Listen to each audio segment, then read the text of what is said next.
예수 그리스도에 대한 소식을 복음이라고 이야기를 하는데, 복음이다라고 이야기하는 이유는 우리가 가질 수 없는 것을 하나님의 은혜로 가질 수가 있게 되었기 때문입니다. 우리가 구원을 당연히 가질 수 없는 사람인데 하나님께서 우리에게 그 구원을 받을 수 있도록 해주셨기 때문에 그것을 좋은 소식, 복된 소식, 복음이다라고 이야기를 합니다. 그런데 이 아름다운 복음에 대해서 오해가 있을 때가 있습니다. 그것은 하나님의 놀라우신 은혜를 주장하다 보니까 죄를 짓는 것에 대해서는 쉽게 생각하는 경향이 있을 수가 있습니다. 그래서 야고보서에서는 특별히 우리가 믿음을 이유로 죄를 짓는 것에 대해서 주의해야 됨을 이야기를 하고 있는데, 우리가 오늘 읽은 말씀에서도 그 이야기가 나오고 있습니다. 특별히 사도 바울은 믿음을 강조하고 또 하나님의 구원의 은혜를 강조를 하는데, 그렇게 하다 보면 자연스럽게 나타나는 반응이 바로 1절에 우리 한번 읽어보도록 하겠습니다. 1절 한번 읽어보겠습니다. 시작. 그런즉 우리가 무슨 말을 하리요? 은혜를 더하게 하려고 죄에 거하겠느냐? 사도 바울이 말하기를 우리가 은혜를 충만하게 느끼고 싶어서 더 죄에 거하겠느냐라고 이야기를 하고 있습니다. 우리가 하나님의 은혜를 더 경험하고 싶어서 일부러 더 죄를 짓겠느냐? 그것은 있을 수가 없는 일이다라고 이야기를 하고 있습니다. 그런데 많은 사람들은 이런 비슷한 말들을 하고 있습니다. 우리가 율법을 지켜서 구원을 어차피 받을 수가 없는 것이고, 하나님께서는 율법을 완전히 지키지 못한 우리를 용서해 주시고 구원을 얻는다라고 한다면 우리는 하나님의 그 은혜로움 가운데 마음 편하게 살아도 되는 것이 아닙니까? 마음 편하게 죄를 지어도 마음 편하게 있어도 되는 것 아닙니까? 이런 사람들이 이야기를 합니다. 교회에 대한 많은 또 이야기들 중에서도 아무리 죄를 지어도 회개만 하면 된다라고 하는 그러한 것에 대해서 비판을 하는 사람들도 있습니다.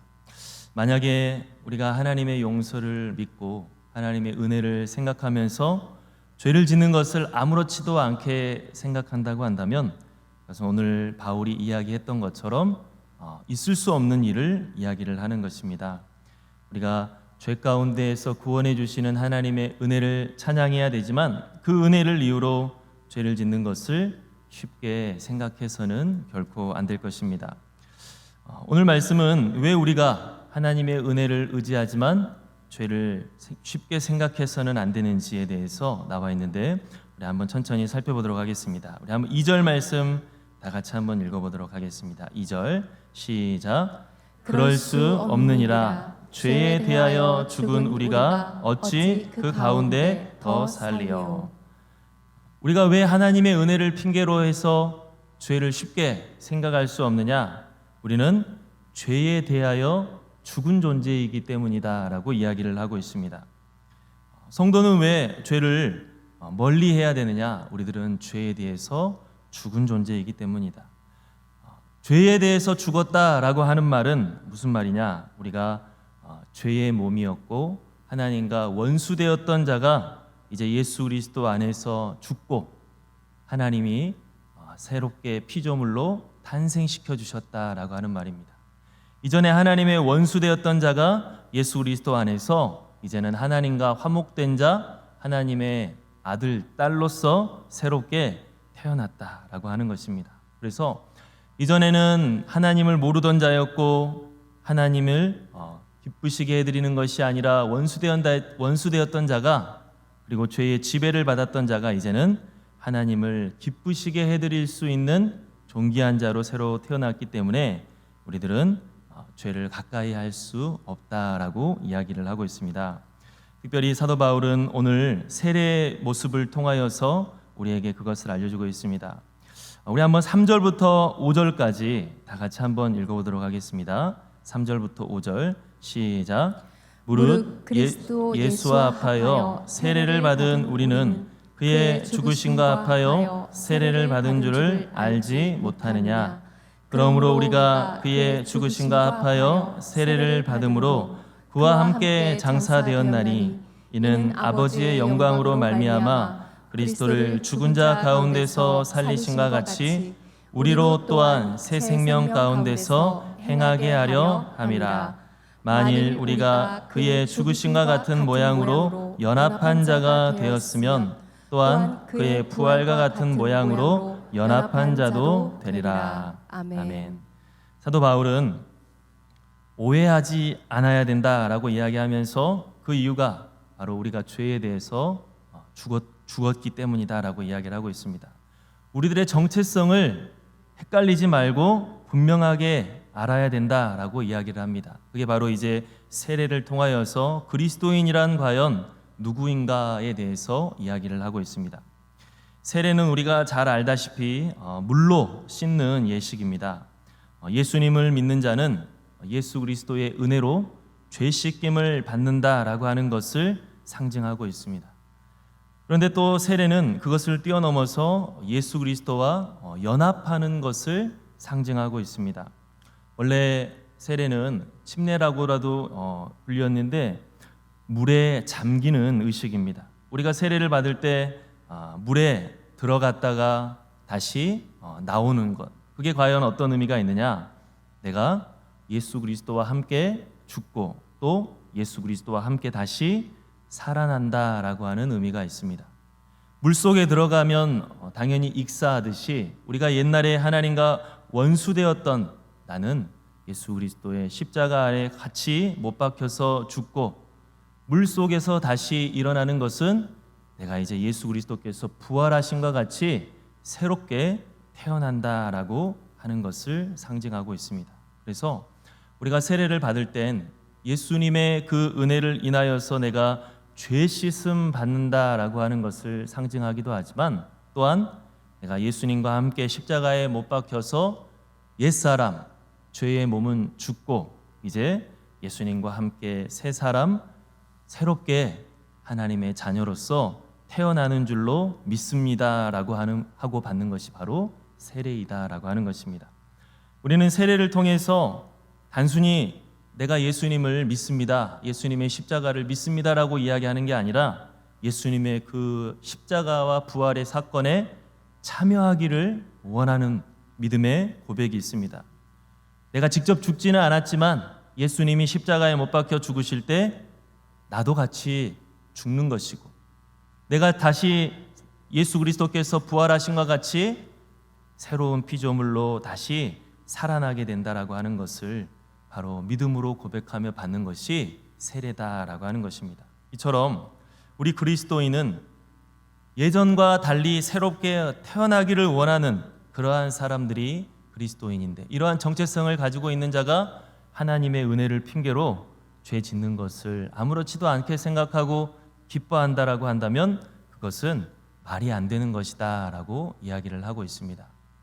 나는 우리가 그리스도인이 된다라고 하는 것은 하나님 앞에 죄 용서받는 것 그것만을 이야기하는 것이 아니라 바로 새롭게 태어난다라고 하는 것을 이야기를 하는 것입니다. 새롭게 태어나기를 원하는 자가 예전에 죄의 몸이었던 그 육신을 벗어버리고 예수 그리스도께서 부활하신 몸을 입은 것처럼 새로운 생명으로 탄생하기를 원한다고 고백하는 사람이 어떻게 죄를 기뻐할 수가 있겠느냐라고 이야기를 하고 있습니다. 우리들도 혹시 하나님의 은혜를 이유 삼아서 죄를 기뻐하게 생각하고 죄에 대해서 무감각하게 생각하고 한다면 그것은 우리가 받은 세례의 의미를 저버리는 것과 마찬가지입니다. 우리들은 예수님 믿고 이제 새롭게 태어나기를 원한다고 고백한 사람인데 옛날과 똑같은 삶을 좋아하고 아무렇지도 않게 생각한다라고 한다면 우리의 믿음의 고백은 그저 허울뿐인 고백이 될 수 있다라고 하는 것을 사도 바울은 기억해라라고 말씀하고 있습니다. 또 우리가 오늘 말씀을 통해서 죄로부터 자유롭기 위하여서 반드시 알아야 되는 것은 이제 우리는 죄로부터 자유로워지는 사람이다라고 하는 것입니다. 우리 한번 6절과 7절을 다 같이 한번 읽어보도록 하겠습니다. 6절 7절 시작. 우리가 알거니와 우리의 옛사람이 예수와 함께 십자가에 못 박힌 것은 죄의 몸이 죽어 다시는 우리가 죄에게 종노릇하지 아니하려 함이니 이는 죽은 자가 죄에서 벗어나 의롭다 하심을 얻었음이라. 아멘. 놀라운 이야기를 하고 있습니다. 그것은 우리들의 죄의 종으로부터 벗어났다라고 이야기를 하고 있습니다. 이전에 우리는 죄의 지배를 받는 자였습니다. 하지만 이제 더 이상 우리는 죄의 지배를 받지 않게 되었다라고 이야기를 하고 있는 것입니다. 죄의 종이고 죄의 지배를 받는 사람의 특징은 무엇입니까? 생각하는 것이 다 악하고 행하는 것이 다 악한 것입니다. 선한 것을 생각하지도 못하고 선한 것을 행할 능력도 없는 것입니다. 그렇게 우리들은 태어날 때부터 오염되어서 죄의 저주 가운데 살아가는 자들인데 예수 그리스도께서 우리를 위하여 대신 죽으심으로 말미암아 이 죄의 세력으로부터 벗어나게 되었다라고 이야기를 하고 있습니다. 어떻게 죄의 세력으로부터 벗어납니까? 우리 한번 8절 9절 다 같이 한번 읽어보도록 하겠습니다. 8절 9절 시작. 만일 우리가 그리스도와 함께 죽었으면 또한 그와 함께 살 줄을 믿노니 이는 그리스도께서 죽은 자 가운데서 살아나셨음에 다시 죽지 아니하시고 사망이 다시 그를 주장하지 못할 줄을 알미로라. 아멘. 예수 그리스도께서 죽으심은 우리가 죄가 우리에게 청구하는 그 사망의 징벌을 다 받았기 때문이다. 우리가 죄를 지으면 죄는 사망을 가지고서 권세를 부립니다. 너는 죄를 지었기 때문에 이제 나의 지배 세력 아래 있고 사망의 운명을 짊어져야 된다 하고 우리를 협박합니다. 그런데 예수님께서 그 사망의 징벌을 다 받아버렸기 때문에 이제 더 이상 죄가 예수님께도 청구할 것이 없고 예수 그리스도 안에 있는 우리에게도 청구할 것이 없다라고 하는 것입니다. 그래서 더 이상 우리는 죄에 휘둘리지 않고 죄의 세력 아래 있지 않는 그런 자유로운 자가 되었다라고 이야기를 하고 있습니다. 여러분, 우리가 이 말씀을 들을 때 마음속에 의문이 들 때가 있습니다. 여전히 내가 생각하는 것이 악한 것들이 많이 있고 여전히 내가 하나님을 기쁘시게 해드리지 못하는 연약함이 많이 있는데 내가 어떻게 죄의 몸을 벗었다고 할 수가 있겠습니까? 내가 어떻게 죄의 종이 아니라고 할 수 있겠습니까? 이런 생각을 우리들은 할 수 있게 됩니다. 그런데 오늘 말씀에서는 분명히 선포하고 있습니다. 예수 그리스도를 통하여서 너는 이전에 죄의 종이었던 자가 아니라 새로운 피조물이 되었다라고 하는 것을 잊지 말아라 라고 우리에게 말씀하고 있습니다. 우리 한번 11절 말씀 다 같이 한번 읽어보도록 하겠습니다. 11절 시작. 이와 같이 너희도 너희 자신을 죄에 대하여는 죽은 자요 그리스도 예수 안에서 하나님께 대하여는 살아있는 자로 여길지어다. 아멘. 우리가 예수님과 함께 죽고 예수님과 함께 다시 산다라고 하는 것은 그저 말뿐이 아니라 그저 우리의 믿음뿐이 아니라 실제로 우리 안에 그러한 일이 일어났다라고 말씀하고 있는 것입니다. 이것은 우리가 잘 느껴지지 않을 수 있지만 오늘 말씀에서는 분명히 그 일은 실제로 일어났다라고 말씀하고 있습니다. 어떻게 보면 우리는 이 말씀을 순수하게 있는 그대로 믿지 못해서 먼저 죄와 싸우고 또 죄로부터 거스르는 것을 포기해버리는 때가 많이 있지 않나 싶습니다. 분명히 하나님께서는 우리 안에 성령께서 거하게끔 허락하셨고 또 성령의 능력으로 살 수 있도록 우리에게 은혜를 허락하여 주셨는데 여전히 나는 옛날과 똑같은 사람이야. 여전히 나는 예전과 다를 바 없다라고 생각하면서 성령께서 우리에게 주시는 그 말씀을 들을 때마다 무시해버리고 내 안에 하나님이 주시는 선한 소망이 생각날 때마다 무시해버리면서 살아가고 있지는 않은지 생각합니다. 한 청년이 자기 교회 목사님께 찾아갔다라고 합니다. 그 이유는 정말 하나님의 그 은혜를 힘입어서 내가 예수 그리스도를 영접하고 제대로 살아보겠다고 눈물로 기도하면서 이제 결단했는데 시간이 지나니까 또 똑같은 범죄를 저지르는 자기 자신을 바라보면서 실망했습니다. 그러면서 마음이 너무나 괴로워서 목사님께 찾아가서 목사님, 내가 성령님을 받고 내가 새롭게 거듭났다라고 말씀하셨는데 여전히 변화되지 않은 나의 모습을 저는 봅니다. 그러면서 제 마음이 너무나도 심히 괴롭습니다. 진짜 제가 거듭나고 제가 새롭게 태어난 것이 맞습니까? 라고 물어봤다라고 합니다. 그때 그 목사님께서 그 청년에게 이야기하기를 너의 마음속에 근심하게 하는 그 마음, 양심의 찔림이 강하게 너를 괴롭게 하는 그것 자체가 네가 새롭게 태어났다라고 하는 증거다. 이전에 예수님을 믿기 전에는 성령께서 너의 마음 가운데 역사하기 전에는 네가 죄를 지어도 하나님 앞에 범죄하여도 하나님을 거슬러도 전혀 그게 너에게 불편함이 되지 않았지만 지금 넌 하나님을 거스르는 걸 온몸이 괴로워하고 온 마음이 괴로워하듯이 힘들어하고 있지 않느냐. 그것 자체가 네가 성령께서 내 안에서 근심하고 있다는 마음이고 네가 하나님의 자녀가 되었다는 마음이다 라고 위로해 줬다라고 합니다. 여러분, 우리가 오늘 이 말씀을 믿음으로 받아들이면서 우리들도 새롭게 하나님의 자녀로서 태어났다라고 하는 이 놀라운 사실을 믿음으로 받아들일 수 있는 저와 여러분들이 될 수 있기를 간절히 바랍니다. 아멘. 예수 그리스도 안에서 우리들은 새롭게 태어난 사람입니다. 예전에는 우리가 하나님을 거슬러도 아무런 불편함이 없지만 이제는 하나님의 말씀 앞에서 움찔합니다.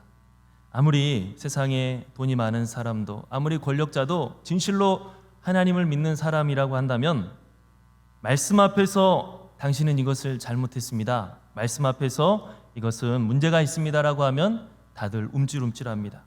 세상적으로 보면 움찔움찔할 필요가 없는데, 세상적으로 보면 내가 눈치 볼 필요가 없는데 말씀 앞에서 이야기를 하면 괜히 하나님의 눈치를 보게 된다라고 하는 것이죠. 그것 자체가 내가 지금 하나님의 권세 아래에 있다라고 하는 것입니다. 내가 지금 하나님의 주시는 그 근심 가운데 있다라고 하는 것이죠. 성령께서 내 안에서 계속해서 우리의 마음을 흔들면서 옳은 길을 가도록 인도하고 계시다라고 하는 것입니다. 그런데 우리들은 이러한 성령의 감동을 망각하기가 쉽습니다. 오히려 내가 예수님을 믿기 전에 옛날에 그 습관이 당연한 것처럼 생각돼서 그게 더 편하게 느껴지고 그게 자연스럽게 느껴져서 그게 우리의 진짜 모습이다라고 생각하고 살아가는 것입니다. 더군다나 마귀는 우리의 눈을 가립니다. 우리가 새롭게 태어났다라기보다 옛날의 습관이 더 편하다고 하는 것들을 이야기하면서 실제적으로 우리가 변화됐다라고 하는 것을 믿지 못하게 만듭니다. 하지만 오늘 사도 바울은 로마 교회 성도들에게 분명히 선포하고 있습니다. 여러분들은 예수 그리스도와 함께 죽고 예수 그리스도와 함께 다시 살아난 사람들입니다. 그런데 어찌 여전히 예전처럼 죄의 종이 되어서 살아갈 수가 있겠습니까? 이제는 하나님을 향하여서 살아가는 그러한 그리스도인, 참 그리스도인으로서 살아가십시오라고 권면하고 있습니다. 우리들도 내가 진실로 하나님의 자녀가 됐다라고 하는 그 정체성을 잊어버리지 말고, 옛날의 습관이 친숙하게 느껴질 수 있지만 예전에 죄의 종으로서 살아갔던 것이 더 우리에게 자연스럽게 느껴질 수 있지만 그 느낌이 아닌 하나님의 말씀으로 내 안에 성령께서 살아계시고 내가 지금 하나님의 존귀한 자녀가 되었다라고 하는 이 사실을 부여잡고서 살아갈 수 있는 저와 여러분들이 될 수 있기를 간절히 바랍니다. 아멘. 우리 마지막으로 한번 오늘 말씀 읽어보도록 하겠습니다. 13절 말씀, 12절, 13절 말씀 다 같이 한번 읽어보겠습니다. 12절, 13절 시작. 그러므로 너희는 죄가 너희 죽을 몸을 지배하지 못하게 하여 몸의 사욕에 순종하지 말고 또한 너희 지체를 불의의 무기로 죄에게 내주지 말고 오직 너희 자신을 죽은 자 가운데서 다시 살아난 자 같이 하나님께 드리며 너희 지체를 의의 무기로 하나님께 드리라. 아멘. 우리가 이미 예수 그리스도를 통하여서 새롭게 태어나고 새롭게 변화되었다라고 하지만 여전히 우리는 이 연약한 육신을 입고 있고 또 아직 예수 그리스도께서 재림하기 전에 공중 권세 잡은 자가 움직이는 이 세상을 살고 있습니다. 그래서 우리가 죄의 공격을 계속해서 받고 죄의 유혹을 계속해서 받는 현실 가운데 있습니다. 우리는 이러한 현실 또한 인정해야 됩니다. 내가 능력이 없고 자격이 없지만 예수님의 그 은혜를 인하여서 새롭게 하나님의 자녀로 거듭나고 태어났다라고 하는 것도 우리가 믿음으로 받아들여야 되지만, 또 하나는 우리가 살아가고 있는 이 세상은 죄의 유혹이 있고 죄의 공격이 있다라고 하는 현실도 우리가 분명하게 인식하고서 죄와 맞서 싸우는 모습이 있어야 됩니다. 오늘 말씀에도 너희는 죄가 너희의 몸을 지배하지 못하게 하라, 몸의 사욕에 순종하지 말아라 라고 우리에게 말씀하고 있습니다. 그리고 우리의 지체를 의의 무기로 하나님께 드리라 라고 말씀하고 있습니다. 우리의 신앙 생활은 그냥 가만히 앉아 있으면 자연스럽게 좋은 방향으로 가지 않습니다. 연단이라는 말이 있고 훈련이라고 하는 말이 있고 고난이라고 하는 말이, 또 인내라고 하는 말이 우리의 신앙생활 가운데 들어가 있는 이유가 무엇일까요? 그것은 바로 가만히 있는다고 우리가 모든 것이 자연스럽게 성장하는 것이 아니라 우리를 유혹하고 우리를 공격하는 죄의 세력과 맞서 싸우는 과정들이 반드시 필요하다라고 하는 것입니다. 우리가 하나님 앞에 가만히 있으면서 죄가 나를 유혹하는데 어떻게 합니까? 넘어질 수밖에 없죠. 죄가 나를 공격하는데 제가 어떻게 이깁니까? 넘어질 수밖에 없죠라고 하나님께 말하는 것이 아니라 하나님께서 부족한 나를 하나님의 자녀로 삼아주신 것에 감사하면서 주님이 우리에게 명령하신 바를 실천하기 위해서 맞서 싸우는 모습이 있어야 된다라고 하는 것입니다. 우리가 종말에 대해서도 이미와 아직이라고 하는 도식이 있습니다. 우리들은 예수 그리스도께서 이 세상에 오셔서 하나님의 나라가 이미 이루어졌다라고 하는 것을 믿습니다. 하나님의 나라는 먼 훗날 그때 오는 것이 아니라 이미 예수 그리스도 안에서 이 세상에 하나님의 나라가 도래했음을 믿습니다. 그렇지만 그 구원의 완성은 아직 이루어지지 않았다라고 하는 것을 믿고 살아가는 사람입니다. 그래서 예수님의 재림을 기다리는 우리들은 내 안에 이미 하나님의 나라가 시작이 되었다라고 하는 것도 믿지만 반대로 아직 완성이 되지 않았기 때문에 그때까지 부단히 예수 그리스도의 고난을 함께 지고 가야 된다라고 하는 것도 우리가 기억해야 될 것입니다. 아멘. 오늘 우리가 읽은 이 말씀을 우리가 다시 한번 살펴보면서 새롭게 우리에게 주어진 생명의 은혜와 축복에 대해서 살펴봤습니다. 사실 그리스도인들이 복음을 이야기하지만 죄를 가까이 하는 것에 대해서 비판하고 그리스도인들이 복음을 핑계로 죄를 멀리하라라는 이 말씀을 들으면 우리 마음 가운데 불편함이나 부담감이 차오를 때가 많이 있습니다. 왜냐하면 우리는 날마다 연약함을 경험하기 때문입니다. 하지만 오늘 이 말씀을 통하여서 우리가 우리의 시선을 바꿔봤으면 좋겠습니다. 하나님께서는 우리를 다시 살리신 이유가 죄의 종으로서 살아가는 것이 아니라 새 생명 가운데에서 거하도록 하기 위해서 우리를 다시 살리셨다라고 말씀하고 있습니다. 여러분, 우리가 많은 사람들이 말하기를 나는 자유를 위해서 하나님을 떠나겠다라고 하는 사람들 많이 있습니다. 그런데 그 사람들이 갖지 못하는 자유가 있습니다. 그것은 무엇이냐? 선을 행할 자유가 없는 것입니다. 하나님을 기쁘시게 해드릴 자유는 없습니다. 자기가 원하는 것을 자기의 욕심대로 정욕대로 다 행할 수 있는 자유는 있지만 하나님을 기쁘시게 해드릴 수 있는 자유는 없는 것이죠. 그런데 우리 그리스도인들은 하나님을 기쁘시게 해드릴 수 있는 자유가 주어진 하나님의 자녀가 된 줄로 믿습니다. 아멘. 성령께서 우리로 하여금 새로운 삶을 살 수 있도록 허락해 주셨습니다. 예전에 영성 신대원을 다닐 때 영성 과목에 교수님이 우스갯소리로 하셨던 말씀이 있습니다. 그것은 요즘 그리스도인들이 하나님의 말씀대로 살아가는 것을 너무나도 부담스러워하고 싫어한다. 그런데 나는 그분들이 천국에 가서 어떻게 살지 참 궁금하다. 왜냐하면 천국에 가면 거긴 처음부터 끝까지 다 하나님 말씀대로 살아야 될 텐데 오늘 하나님 말씀대로 사는 것을 그렇게 싫어하며 그때는 어떻게 참고 살지 궁금하다라고 우스갯소리로 이야기한 적이 있습니다. 우리가 하나님의 나라를 사모한다라고 했을 때 그 하나님의 나라는 우리의 욕심과 우리의 정욕을 채워주는 온갖 금은 보화를, 이 세상에서 가지지 못한 금은 보화를 끝도 없이 갖게 해주는 그런 곳을 가리켜서 하나님의 나라가 하나님의 나라라고 말하지 않습니다.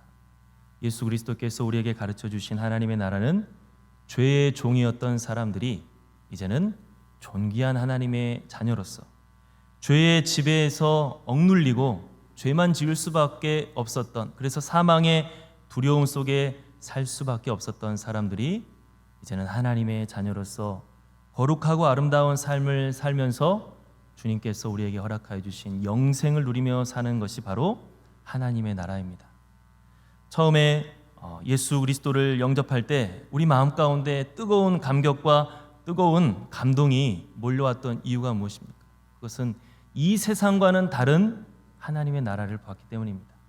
이 세상에서 실망했고 이 세상에서 근심했던 많은 그러한 일들이 있었는데 하나님의 나라를 바라보니까 그 나라에는 사랑이 있고 그 나라에는 평화가 있고 그 나라에는 생명이 있고 소망이 있다라고 하는 것을 보게 될 때 우리 마음 가운데는 구원의 감격을 다 경험했을 거라 믿습니다. 아멘. 여러분, 우리가 처음 하나님의 나라를 들어갈 수 있게 되고 처음 하나님의 나라를 발견했고 처음 하나님의 나라를 보았을 때의 그 감격, 그것은 바로 오늘 말씀에 나온 새 생명을 주신 축복을 우리가 얻는 감격이고 감동입니다.